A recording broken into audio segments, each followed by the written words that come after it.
Ya, kita lihat festival malam. Itu kemarin dipakai dia kalau nggak salah. Kemarin kita ketemukan di rumah.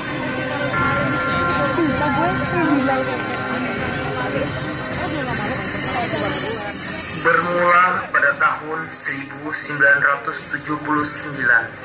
pimpinan daerah Muhammadiyah Kota Balikpapan dan Pasir membentuk sebuah panitia pembangunan panti asuhan dan pondok pesantren yang diketuai oleh Bapak Muhammad Adnan.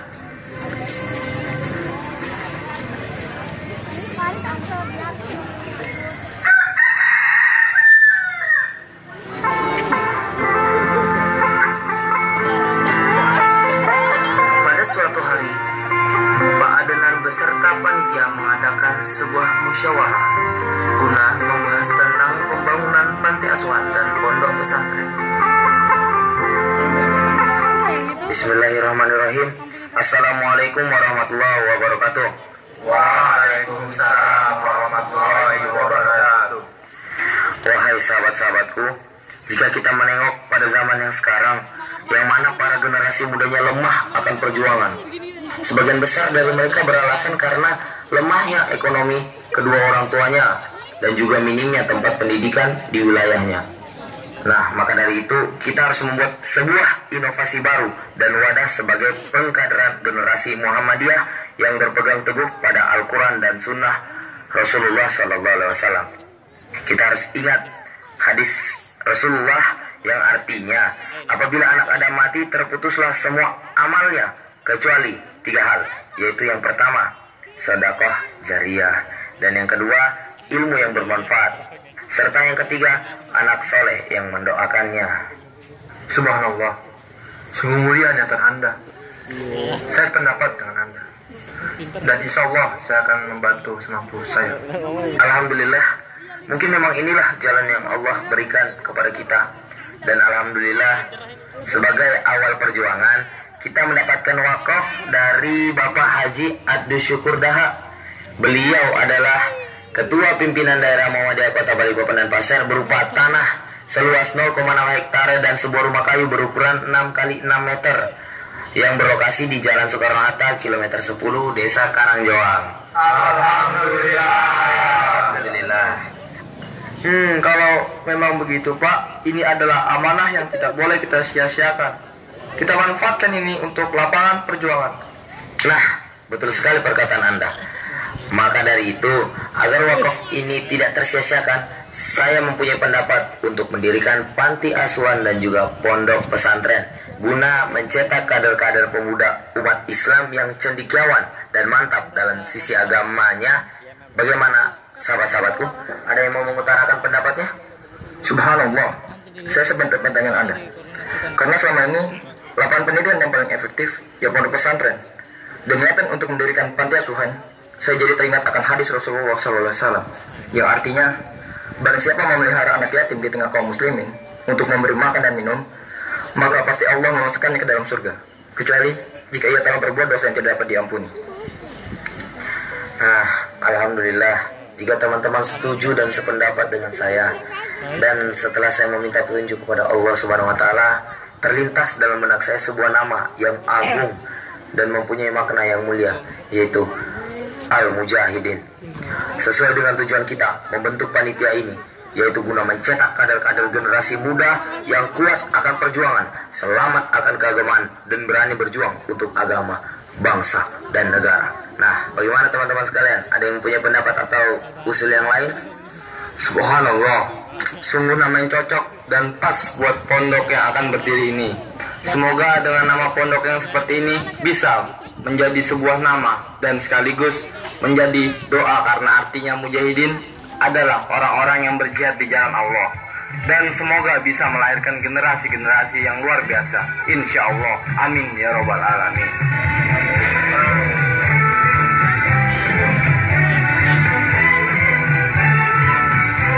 Dengan kesepakatan bersama, akhirnya panti asuhan dan pondok pesantren tersebut diberi nama Pondok Pesantren Al-Mujahidin Balikpapan yang berlokasi di Jalan Soekarno-Hatta, kilometer 10, Desa Karangjuang, Kecamatan Balikpapan Utara, Kalimantan Timur. Dengan modal awal yang digunakan untuk mewujudkan pembangunan tersebut adalah tanah seluas 0,6 hektar dan sebuah rumah kayu berukuran 6 kali 6 meter wakaf dari Bapak Haji Adu Syukur Daha, Ketua Pimpinan Daerah Muhammadiyah Kota Balikpapan dan Pasien.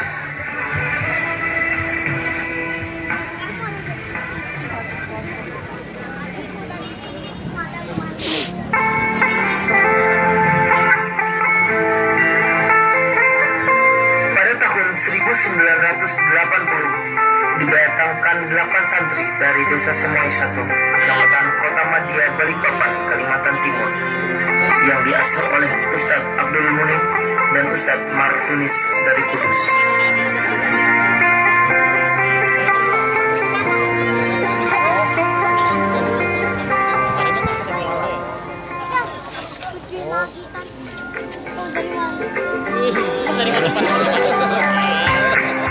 Pada suatu pagi yang indah, ditemani hangatnya cahaya mentari pagi, terlihat segerombolan calon santri dari Desa Semoy 1.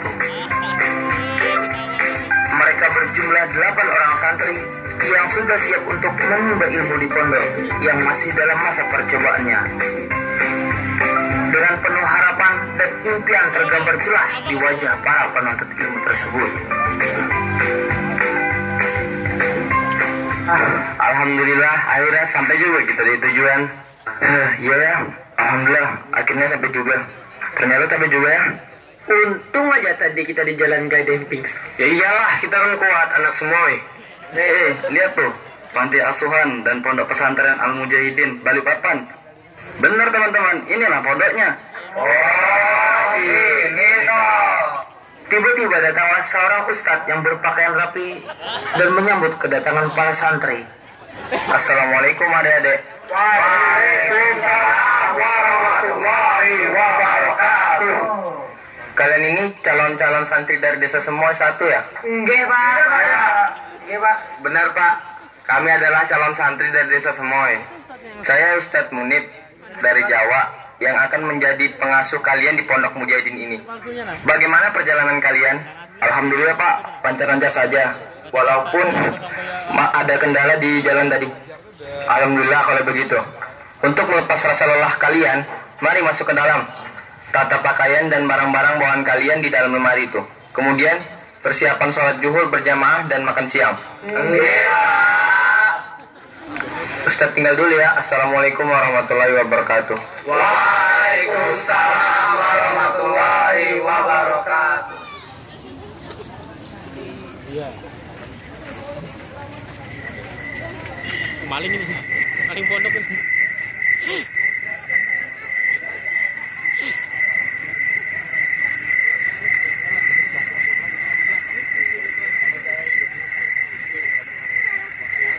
Selepas sholat isya berjamaah, terlihat Ustadz Munib sedang berdiri di depan para santri untuk memberikan tausiah dan sedikit nasihat sebagai bekal awal belajar mereka.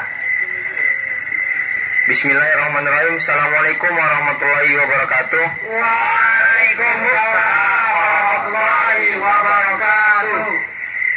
Wahai para santriku sekalian, kalian harus bersyukur pada Allah. Karenanya lah kalian bisa berada di sini untuk menuntut ilmu di pondok pesantren ini, walaupun dalam keadaan yang masih sederhana ini. Ingat santri-santriku sekalian, kalian ini adalah kader generasi muda Islam. Kalian semua adalah harapan kedua orang tua kalian, yang mana mereka berharap kalian akan menjadi orang yang sukses di dunia akhirat dan lebih baik daripada orang tua kalian. Perlu kalian ingat Rasulullah SAW bersabda yang artinya, barang siapa berjalan untuk mencari ilmu semata, maka Allah akan memudahkan jalannya menuju surga. Insya Allah, jika kalian istiqomah untuk belajar di sini, maka kalian menuju surga akan dimudahkan oleh Allah. Ustadz, saya mau bertanya, surga itu apa ya Ustadz? Ya, bagus sekali pertanyaan adek. Allah berfirman dalam kitabnya, sungguh indah serta nikmat surga Allah dan sungguh pedih siksa neraka. Kalau sudah tahu tentang surga dan neraka, santri-santri pilih surga atau neraka? Surga. Enggak lah Ustaz, saya masuk surga. Setelah penyampaian sedikit motivasi dari Ustaz Munib, para santri pun beranjak dari tempat duduknya menuju kamar mereka untuk beristirahat. Muter-muter ya kerjanya. Kayak tawa ke dia.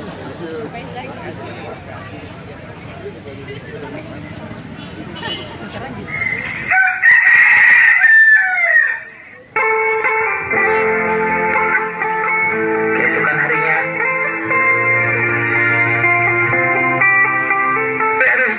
duduk.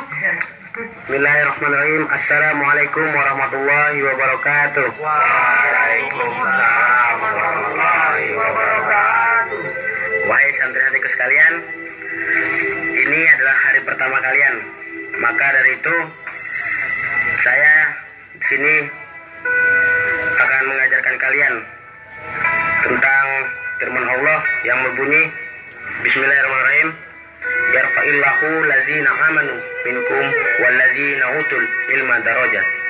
Yang artinya Allah akan mengangkat derajat orang-orang yang beriman dan orang-orang yang berilmu.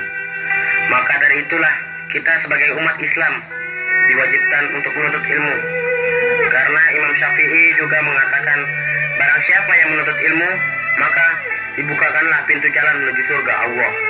Selagi kalian ini masih muda, kerahkanlah jiwa kalian untuk perjuangan demi Islam.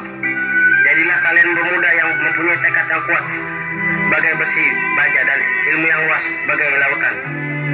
Kalau bukan kalian, siapa lagi? Dan kalau bukan sekarang, kapan lagi? Begitulah keseharian para santri. Mereka belajar di kala pagi bersama Ustadz Munib dan Ustadz Martunis. Tapi setelah berjalannya waktu, beberapa minggu kemudian, Ustadz Martunis dan Ustadz Munib pun merasa kurang nyaman karena tinggal di pondok yang dikelilingi dengan hutan dan kebun teh. Dan dengan santri yang terbilang sangat sedikit, akhirnya dua ustadz itu pun sepakat untuk kembali ke tanah Jawa karena bagi mereka ini adalah tugas yang berat. Kemudian santri-santrinya pun menyusul untuk pulang ke kampung halaman mereka. Akhirnya pembelajaran di pondok pesantren itu pun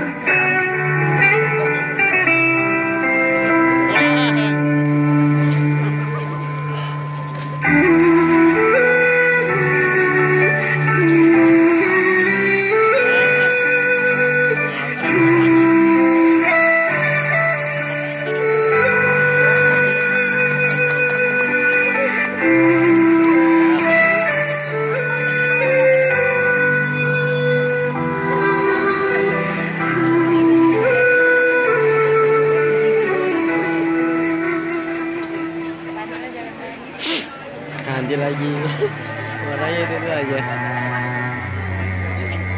Jadi konser enak. Pada tahun 1981 didatangkan kembali 12 santri dari Desa Semoy dan Semoy 2, Kecamatan Penajam yang diasuh oleh Ustadz Husein Cidin. Proses belajar mengajar di pondok pesantren yang bernama Al-Mujahidin Balikpapan itu pun mulai aktif kembali.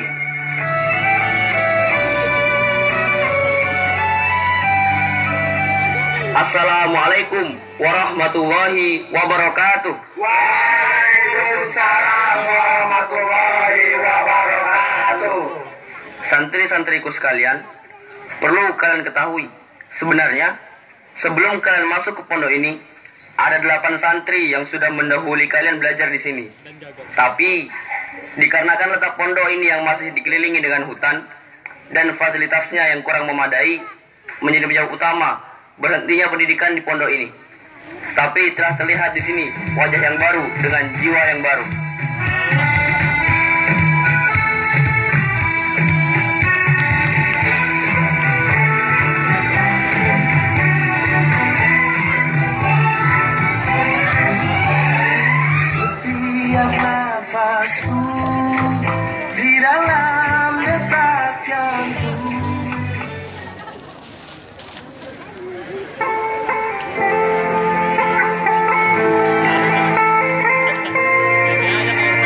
seketika Ustadz Mas'ud datang ke pesantren untuk mengecek keadaan para santri.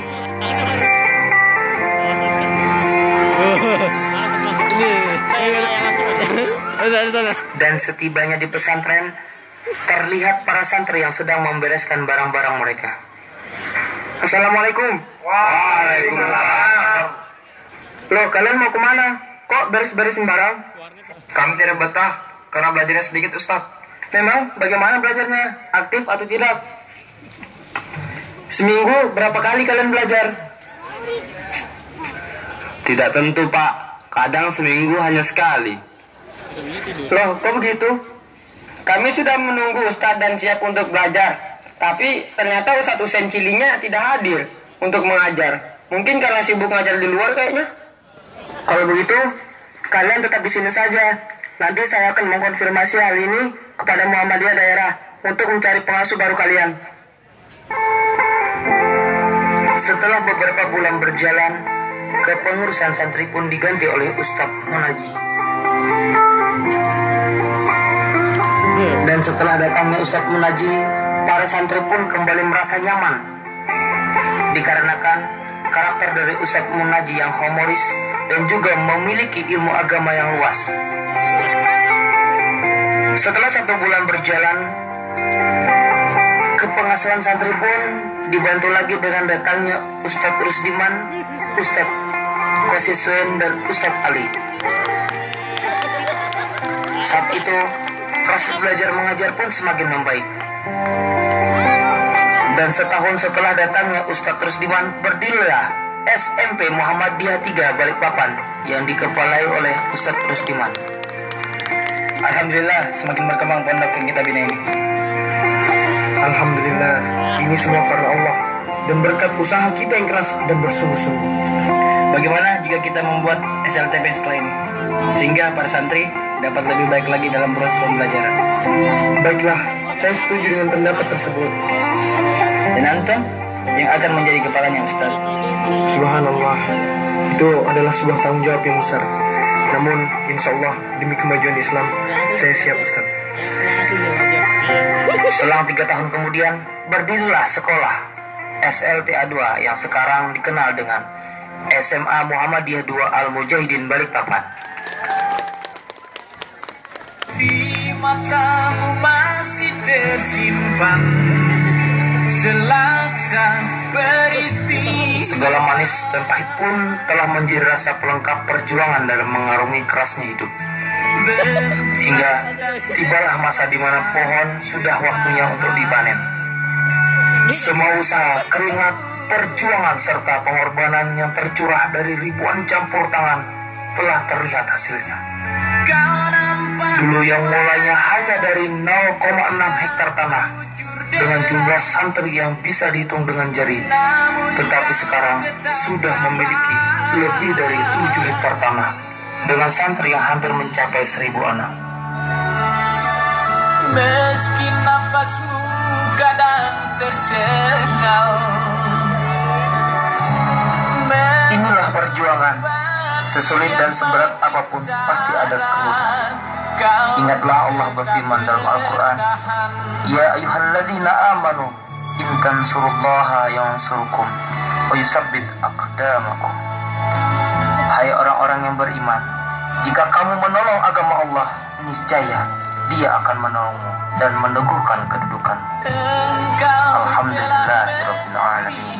hitam dan merah